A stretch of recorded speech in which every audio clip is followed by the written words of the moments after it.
Hello everyone. Today we are going to study My Last Duchess by Robert Browning. We will begin with a short introduction to Robert Browning.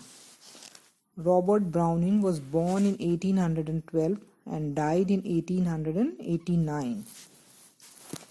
He was a major poet of the Victorian age. He had very little schooling, but he acquired a lot of knowledge, particularly about medieval and early Renaissance Italy. Two of his best known longer works are The Ring and the Book and Pippa Passes.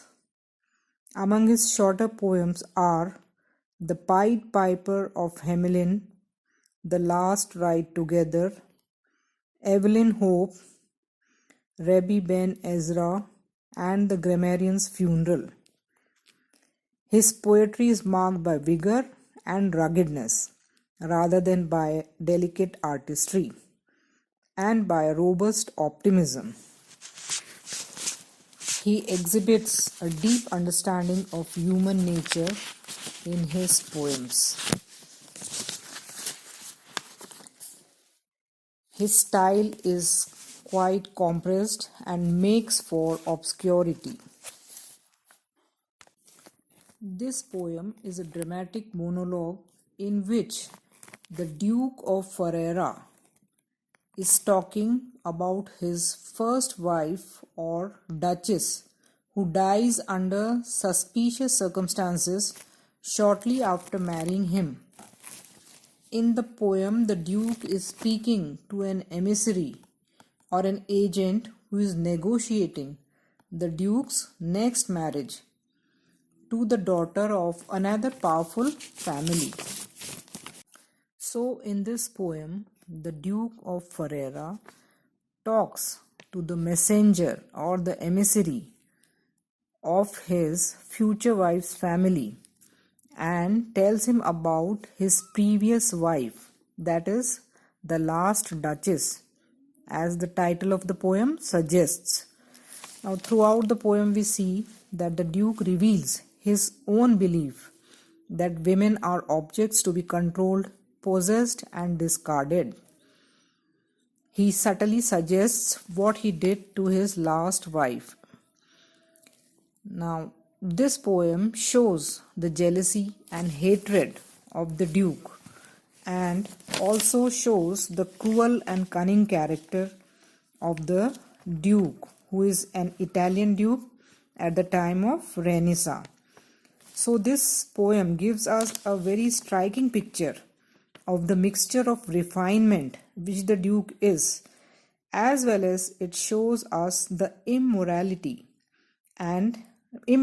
that marked Italian life in that period, that is the period of Renaissance. The Duke shows the messenger a painting and he tells him, "That's my last Duchess painted on the wall." He tells the messenger that this is the picture of my last Duchess who has been painted in this painting, looking as if she were alive. He says that this is a very good painting, and in this painting, my Duchess is looking as if she were alive and not dead. I call this piece a wonder. He says that this is a wonderful piece of painting. Now, Fra Pendol's hands worked busily a day, and there she stands. He says that Fra Pendolf, who was the painter of this painting, his hands worked very busily one day. And there she stands, and there is the painting of the Duchess. "Wilt please you sit and look at her?" He tells the emissary to please sit and look at her painting carefully. Then he says, "I said, Fra Pendolf, by design." he tells the emissary that I called Fra Pendolf. Fra means a friar. By design means purposely. He said that I purposely chose a friar or a monk to paint this painting of the last Duchess. We can say that in a way he hints and he wants to say that his future wife too should pay attention towards her husband only and nobody else. For never read strangers like you that pictured countenance. He tells the messenger that strangers like you, when they look at this picture, when they see the face of the Duchess, the depth and passion of its earnest glance, they see the depth and passion in the sincere looks of this painting. But to myself they turned. He says that these people, those who looked at this painting, they turned to myself and they wished to ask, as and seemed as they would ask me. Now in brackets he has written, since none puts by the curtain I have drawn for you, but I, that I am the only person who can reveal from where this earnest glance came in the eyes of the Duchess in the painting. I am the only person who can tell you about the secret behind this earnest glance. And he says that people would turn and ask me if they durst, if they could, how such a glance came there, how such an earnest glance came there in the painting. So not the first are you to turn and ask thus. He tells the emissary or the messenger that you are not the first person to turn and ask me this question. What is the question? That from where did this earnest glance came into the eyes of the Duchess? Then he himself answers the question. Sir, it was not her husband's presence only called that spot of joy into the Duchess' cheek. He says that it was not because of my presence or her husband's presence only that this spot of joy or flush came into the cheek of the Duchess.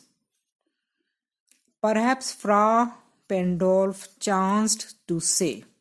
He says that this flush on her cheeks could be a result of Fra Pendolf saying by chance, her mantle laps over my lady's wrist too much. He says that maybe Fra Pendolf might have said that the loose cloak that the lady is wearing is covering her wrist too much. Or he might have even said, paint must never hope to reproduce the faint half flush that dies along her throat.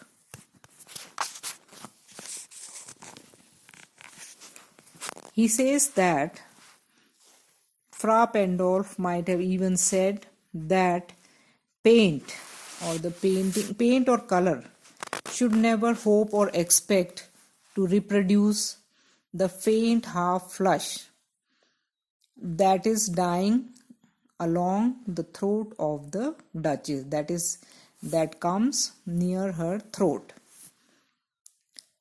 Such stuff was courtesy, she thought.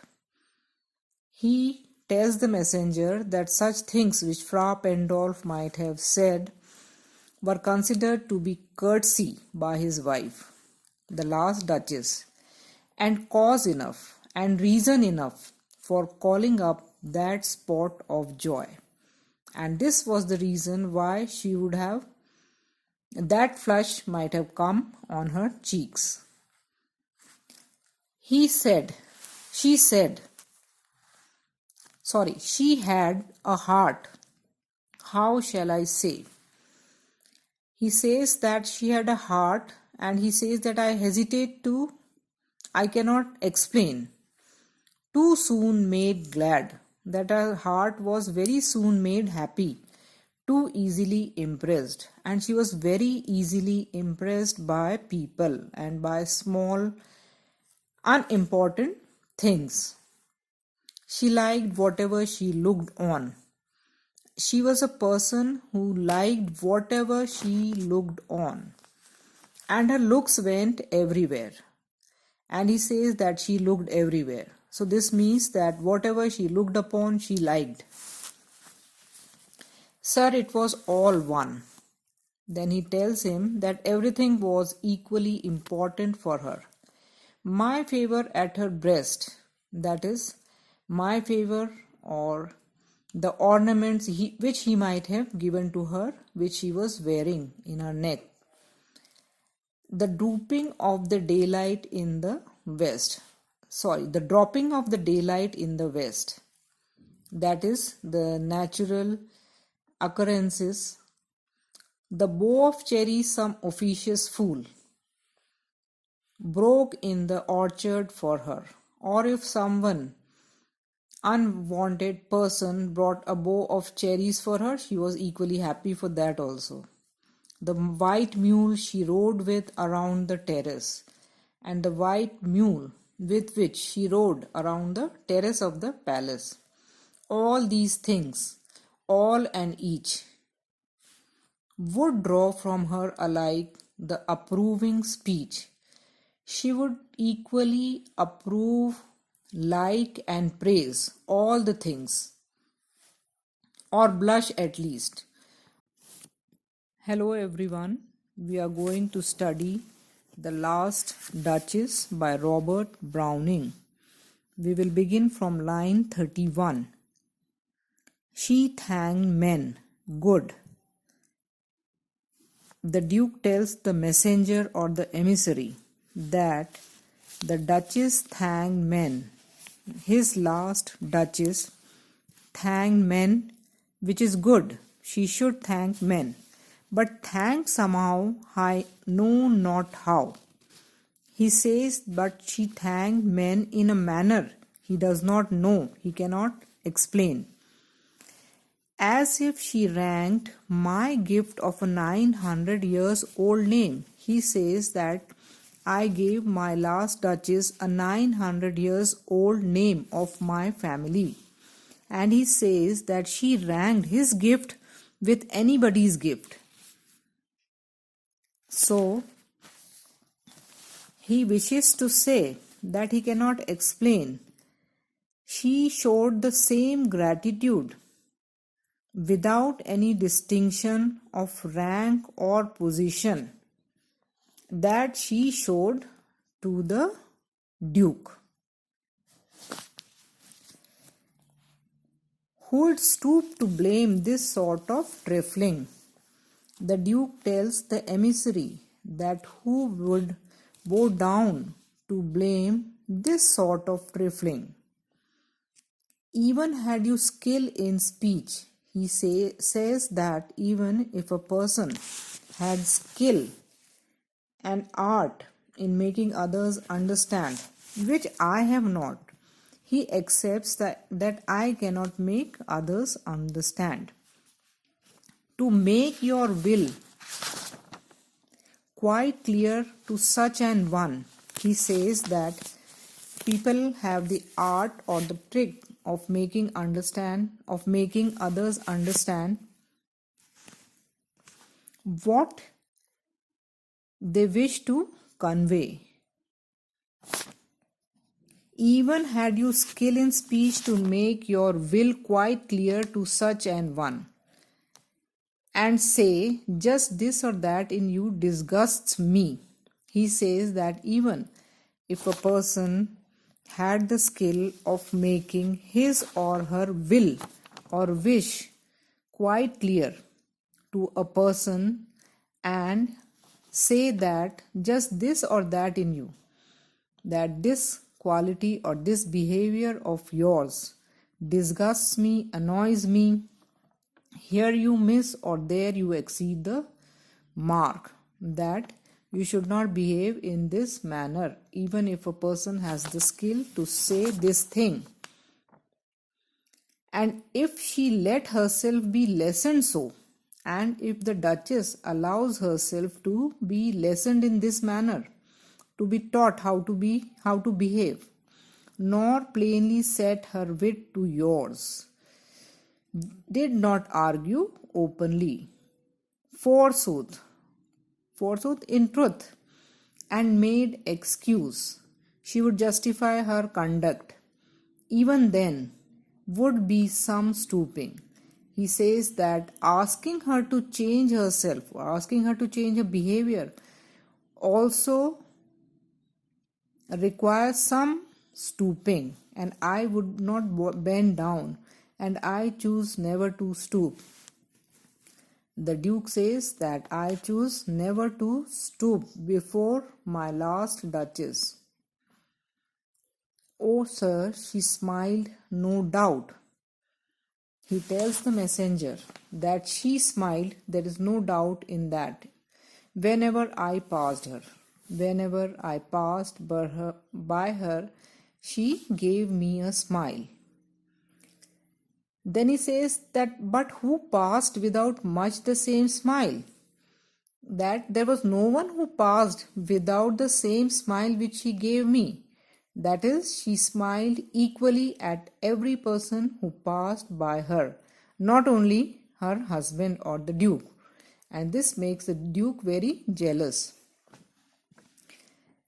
This grew.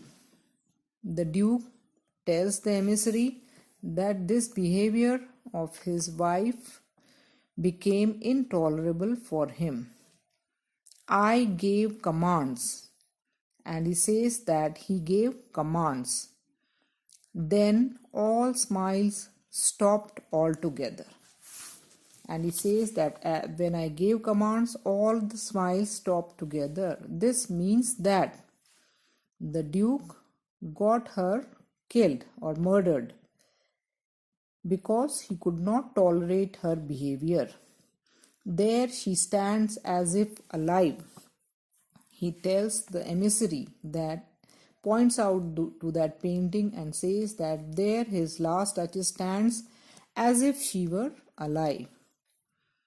Wilt please you rise? And he tells the emissary to please rise.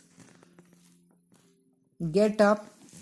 We will meet the company below. That he and the emissary will go down and meet other people who were sitting below waiting for them downstairs. Again he says, I repeat. He tells the messenger that he is repeating once again. The Count your master's known munificence is ample warrant that no just pretence of mine for dowry will be disallowed. He tells the messenger that the Count your master, the emissary or the messenger, was the messenger from the Count who was his master. So the Duke tells that your master or the Count is known for his generosity, munificence, and this is ample warranty. This is ample warranty, enough warranty or enough guarantee that no just pretense, no just claim on the part of the Duke of mine for dowry will be disallowed. He says that if I'll make any claim for dowry, the Count or the master of the messenger will not disallow it because the Count is known for his generosity. This sentence also shows that the Duke wishes to demand dowry. Though his fair daughter's self, as I avowed at the starting, is my object. Now he adds that the Count's fair daughter or beautiful daughter herself, as he had avowed in the beginning, is his object. That is, he wishes to marry only the daughter. And he says that if he will demand dowry, that will be his just claim.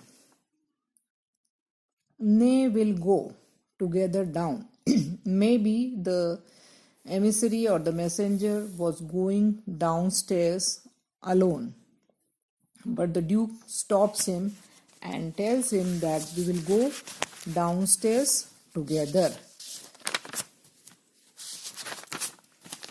And this he says because he wants the messenger to notice the statue of Neptune. When they go downstairs, he tells the messenger that, "Sir, please notice Neptune." Neptune is the sea god. Though taming a seahorse, Neptune is shown as taming a seahorse.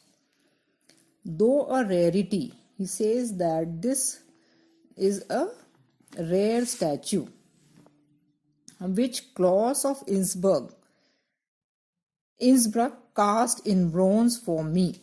And he says that this statue was made by Claus of Innsbruck for the Duke. So here we see that Claus of Innsbruck is again an imaginary artist like Fra Pendorf in this poem. And the Duke shows him this statue purposely because maybe he wishes to tell him that, like Neptune or the sea god is taming a seahorse, he will also tame his wife, and he wants to show that he would be strict in this manner.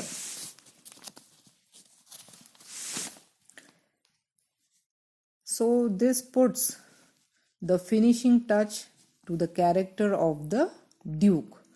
The Duke is very proud, ruthless, unscrupulous. He is also a man of the Renaissance who is a lover and patron of art.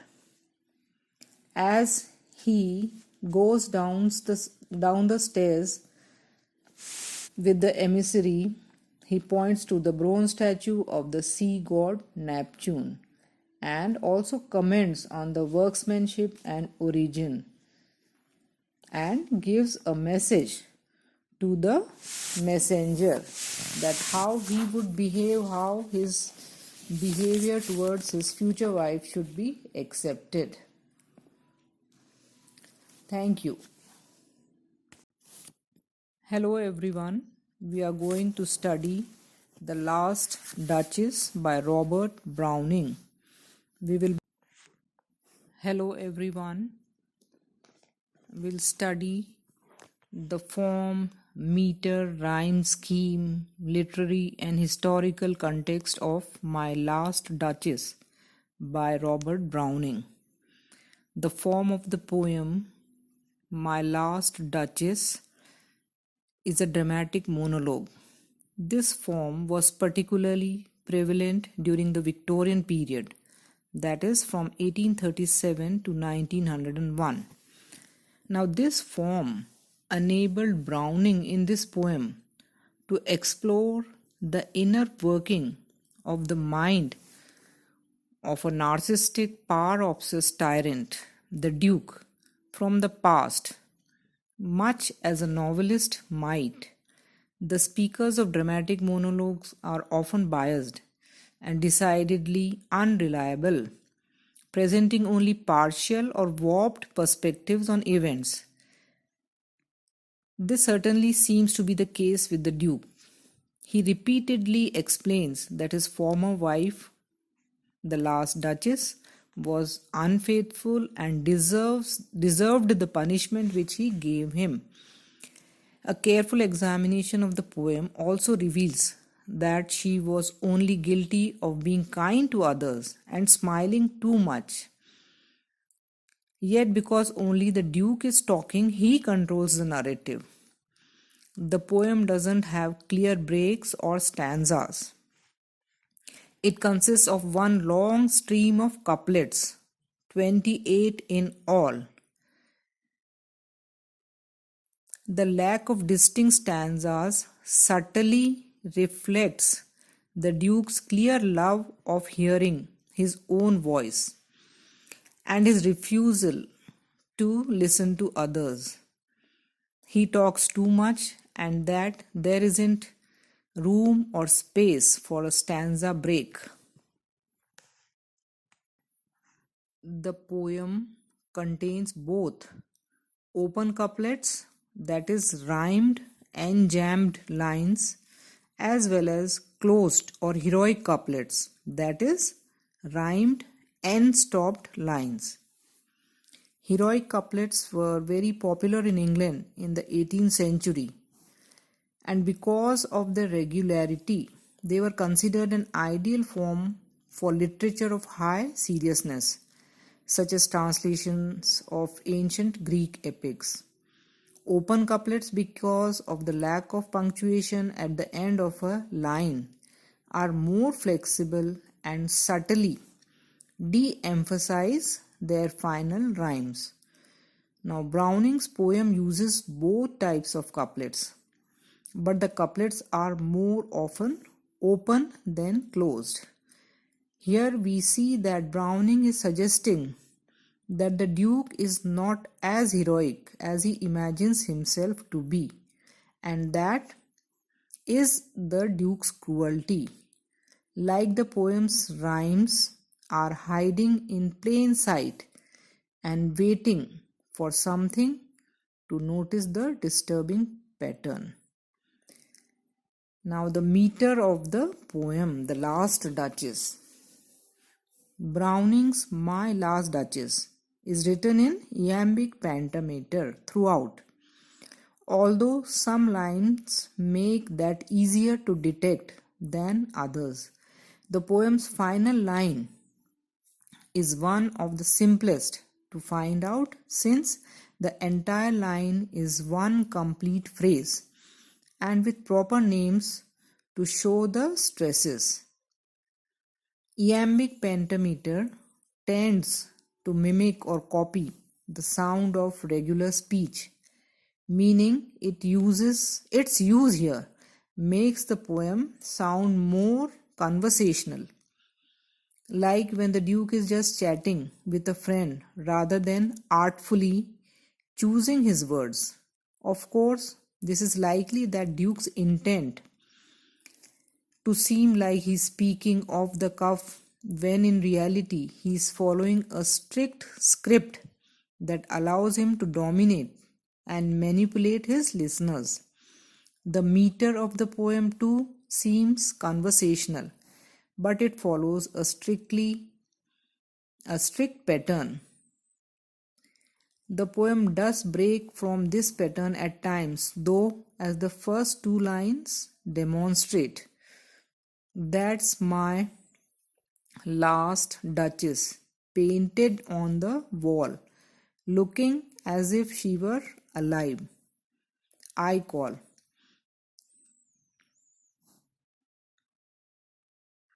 The word looking is a trochee, and by putting it at the beginning of the second line of the poem, Browning subtly destabilizes the meter of the opening. At this moment, this irregularity makes the poem sound much more conversational. These metrical substitutions are like brief interruptions to keep it from becoming too carefully controlled.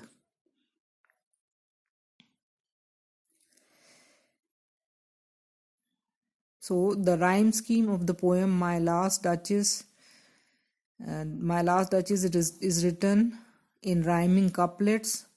The rhymes are all perfect rhymes, and the scheme of the poem is consistent throughout.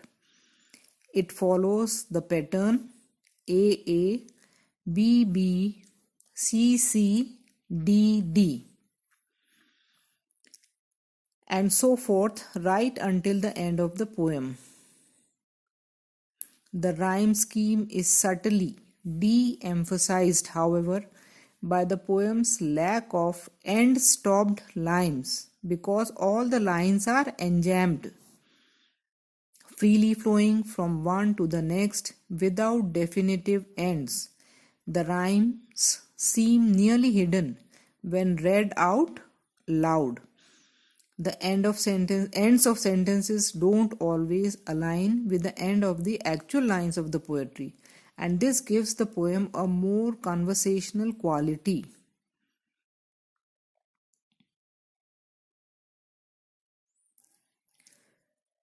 And the opening lines of the poems demonstrate this.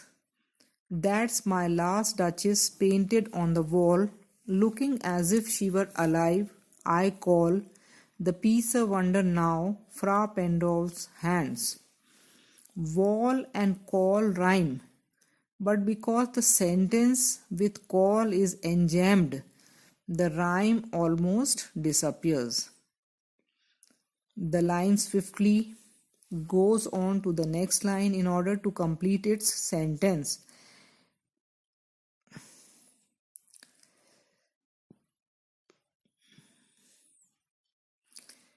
Now, the speaker of my last Duchess, that is the Duke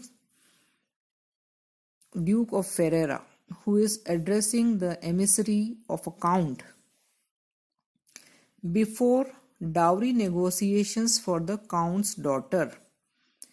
Although the speaker claims to merely want to show the emissary of his prospective bride around his estate and to show off the artwork, he actually, that is the Duke, actually wants to complain about the unsuitability of his first wife. He also brags about his power and wealth and to manipulate the emissary and the count into giving him a higher dowry for his daughter, that is, for the daughter of the count. And since this is a dramatic monologue, everything is told from the speaker's perspective.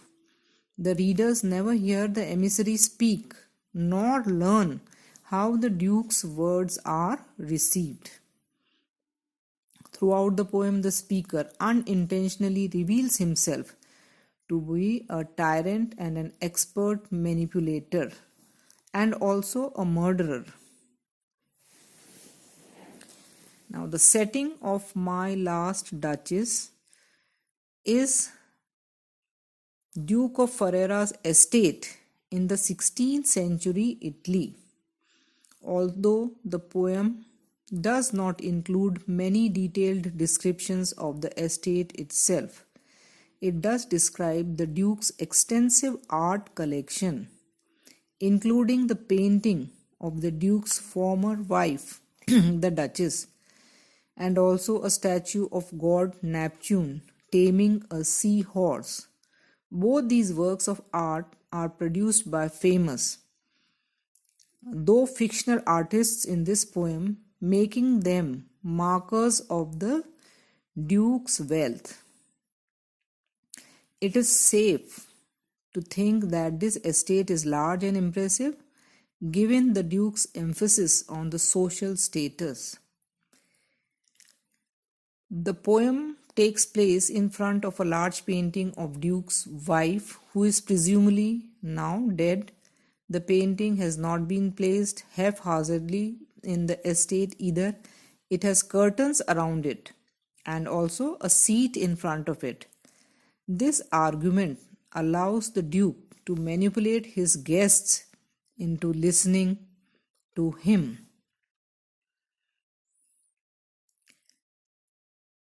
The literary context of My Duchess. Robert Browning, along with Alfred Tennyson and Augustus Webster, was one of the great Victorian innovators of the dramatic monologue. Such monologues often reveal deep and troubling insight into their speakers, typically without said speaker even realizing it. This is certainly the case with the Duke in this poem, who complains about his wife. Instead, his own deep character flaws and shortcomings, Browns repeatedly turned to the form to explore the psychology of his characters, whether they were psychopaths and or artists. In Andrea del Sarto, My Last Duchess was first published in Dramatic Lyrics in 1842, which was the first of Browning's several volumes of dramatic monologues.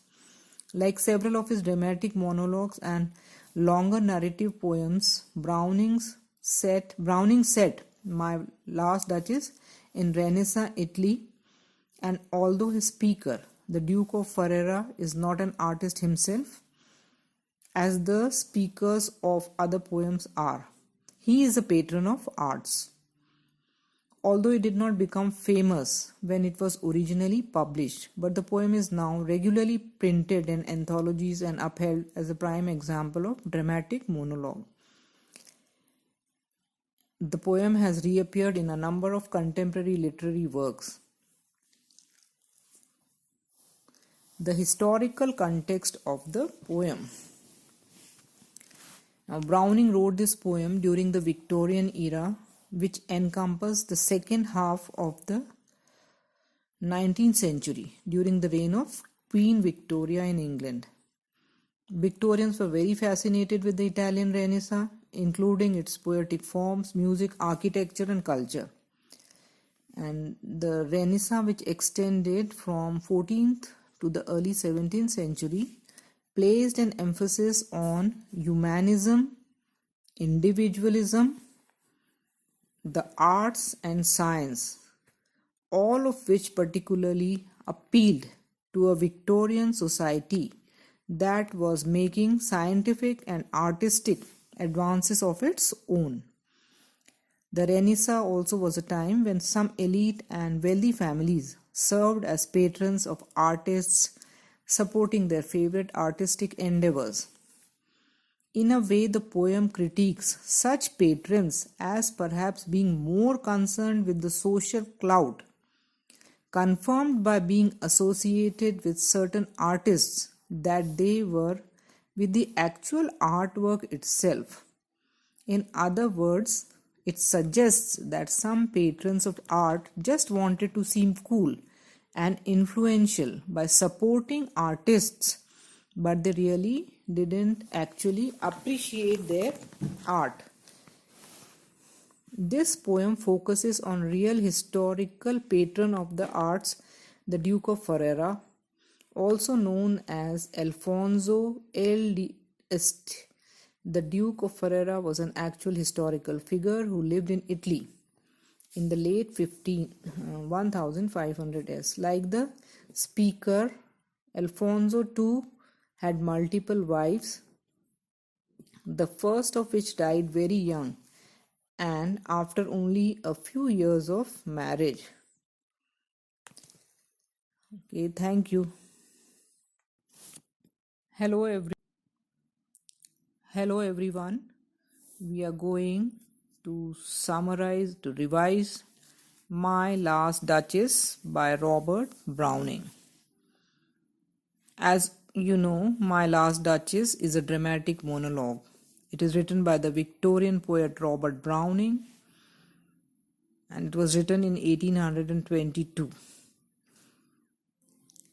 In this poem, the Duke of Ferrara, he uses a painting of his former wife, the Duchess, as a conversation piece. In this poem, the Duke speaks about his former wife, the Duchess, to a representative of the family of his to-be wife. He reveals his obsession with controlling others in this process.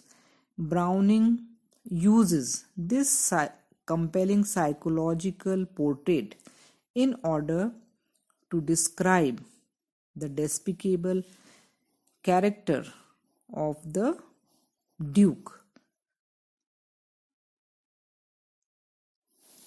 So in this poem, we see that the Duke of Ferrara directs or attracts the attention of a guest to the painting of his former wife, the Duchess of Ferrara, which hangs on a wall.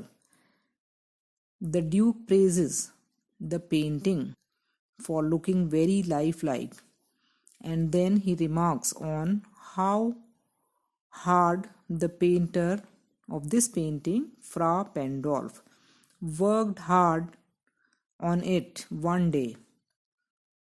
The Duke asks the guest to sit down and look at the work. The Duke then explains that he deliberately mentioned the name of the painter because strangers, like the emissary or the messenger, always look at the Duchess's painted face with its deep, passionate, and earnest glance. And then they turn to the Duke, and only the Duke can pull back the curtain that reveals the secret about the painting and act as though they would ask, if they dared, how such an expression came into her face. The Duke repeats that the guest isn't the first person to ask such a question or this question.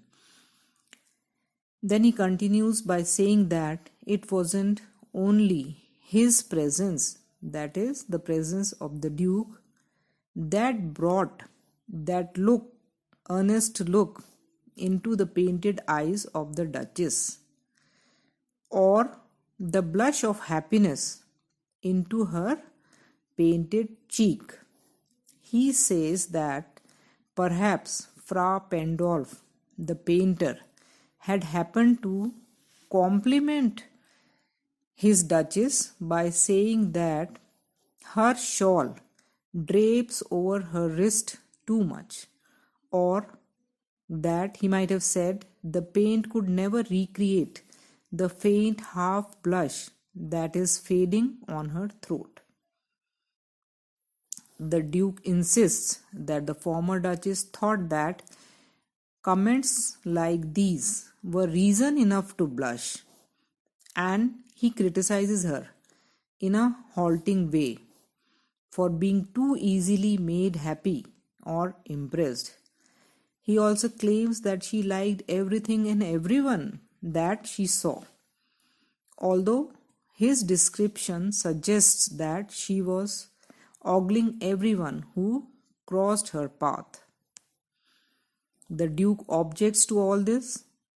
To his former Duchess, everything was the same and made her equally happy.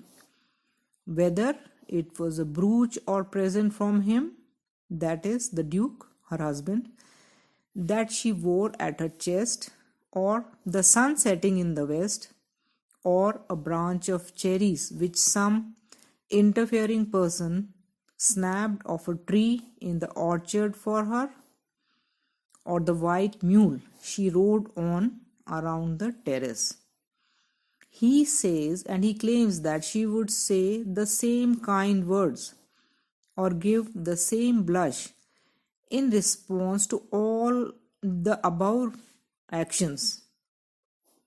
The Duke also objects to her manner of thanking men, although he struggles to describe his concerns. Here the syntax is broken.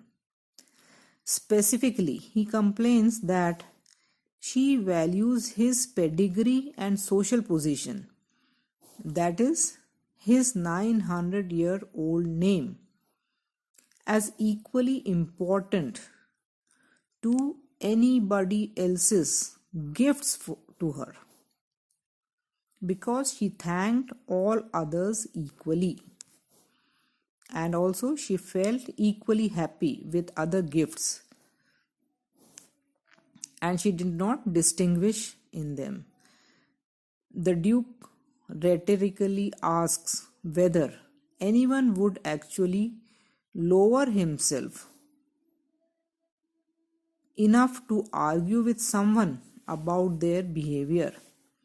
He imagines a hypothetical situation in which he would confront the former Duchess, he says that even if we were good with words and were able to clearly say that this characteristic of yours disgusts me or annoys me, or here you did too little, or there you did too much. And if the former Duchess had let herself be, degraded herself by changing, instead of being stubborn and making excuses, that even then the act of confronting her would be below his standard, and he refuses to even lower himself, degrade himself in that manner. The Duke then returns to his earlier refrain about his former wife's indiscriminate happiness and complains to his guest that while the Duchess did smile at him also whenever he passed, but he says that she gave the same smile to everyone who passed her. The Duke explains that she began smiling at others even more. So he gave orders and all her smiles stopped forever. Presumably because he got her killed, he had her killed. Now she only lives on in the painting. The Duke then asks the guest to stand up and to go down with him to meet the rest of the guests. He also says that the Count, who is shown here as the master of the guest or the emissary or the messenger, and also who was the father of the Duke's prospective bride or the bride to be. He is so known for his generosity in matters of money or giving that no request of the Duke could make for a dowry made for a dowry could be turned down. The Duke also very quickly adds that he has always insisted from the beginning of their discussions, that the Count's beautiful daughter and not the dowry is his primary objective. The Duke ends his speech by demanding that he and the Count's emissary should go downstairs together, and on their way he directs the emissary's attention to the statue of the god Neptune taming a seahorse. This is a rare work of art, and the Duke says that Claus of Innsbruck had cast this statue specially for him. Here, the Duke tries to show that he is a great lover of art.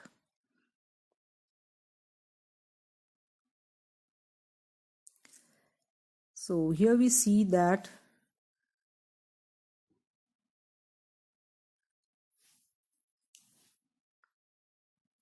the Duke, who belongs to the Victorian society, denied women the right to be fully independent human beings, and through this portrayal of the Duke, Browning critiques such a viewpoint.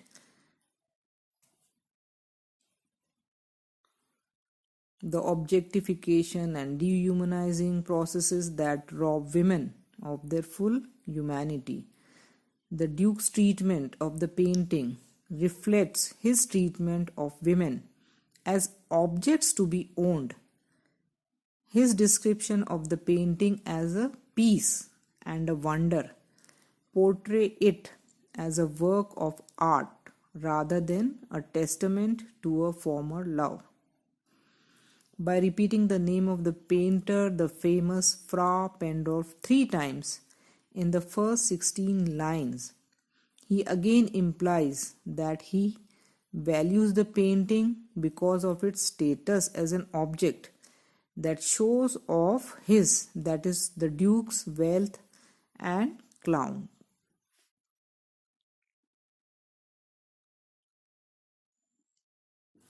So thank you.